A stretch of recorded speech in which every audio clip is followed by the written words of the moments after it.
கூட்டு வட்டியிலேருந்து ஒரு சம் பார்க்கலாம். கொஸ்டினை நல்லா பாருங்க. ஆண்டுக்கு 20% என்ற விகிதத்தில் 2 ஆண்டுகளுக்கு 1200 என்ற தொகைக்கு கூட்டு வட்டி என்னவாக இருக்கும்? இந்த மாதிரி கேள்வி எல்லாம் பெர்சன்டேஜ் மெத்தட்ல சால்வ் பண்ணீங்கன்னா ஈஸியா வரும்.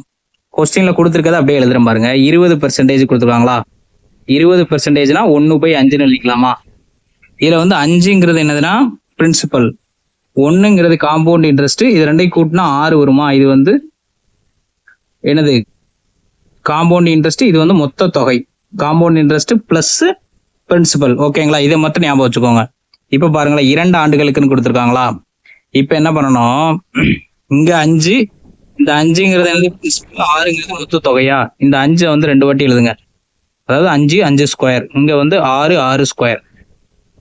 இப்ப பாத்தீங்கன்னா 36 இருக்குங்க. இது ரெண்டுக்கு உள்ள டிஃபரன்ஸ் பாத்தீங்கன்னா 11.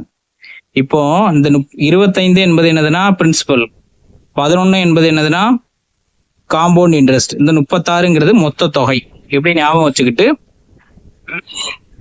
இப்படி ஈக்குவல் பண்ணிட்டு இப்ப சால்வ் பண்ணீங்கன்னா ஈஸியா இருக்கும்.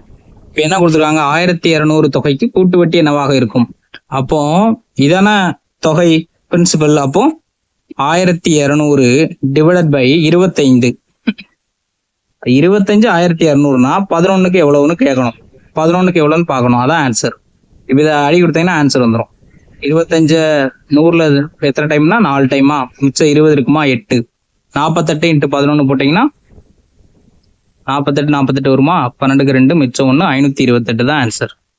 இப்ப இதுலயே மொத்த தொகை கேட்டிருக்காங்கன்னு வைங்களேன். இந்த 1200 டிவைடட் பை 25, இந்த 11 இருக்க வேண்டிய இடத்துல இந்த 36 அப்ளை பண்ணீங்கன்னா மொத்த தொகை வந்துடும். ஓகேங்களா? இப்படிதான் சால்வ் பண்ணும். ஈஸியான மெத்தட். தேங்க்யூ.